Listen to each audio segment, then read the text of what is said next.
Ekikangabwa kibuutikidde abatuuze mu Nabisaalwe Katwe mu Makindye Division abapoliisi bwe bakidde Jamal Muchunguzi. Nnyina w'omugenzi Aisha Nanyonjo wakati mu maziga yalaajanidde ab'obuyinza ne bannamateeka bamuyamba asobole okufuna obwenkanya.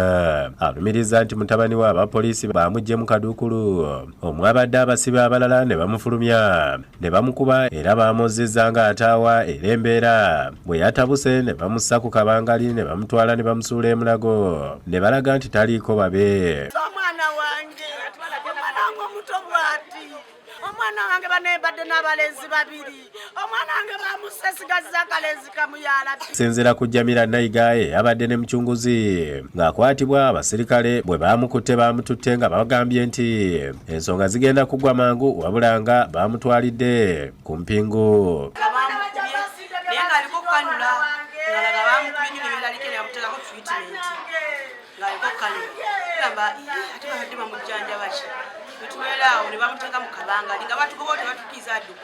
Luko Weyesigire amyuka omwogezi wa poliisi mu Kampala n'emiriraano ategeezezza Bukedde TV nti abaserikale abatwala poliisi y'e Nabisaalu mu Makindye okuli n'agikulira baakwatiddwa dda ne bagalirwa ku poliisi y'e Katwe ng'okunoonyereza bwe kukyagenda mu maaso. Abantu bafuna ddala ab'Enganda balumiriza abaserikale ku poliisi y'e Nabisaalu kuba nti nno nga bino byonna tebinnamubaako okutwalibwa mu ddwaliro baalabwako nga bamukuba ensamba ggere nga kwotadde n'ebinso tuguddewo fayiro y'okunoonyereza kufa kwe abapoliisi beenyigira mu bitageemu ebyamutuusibwako. Download the app on App Store or Google Play Store now.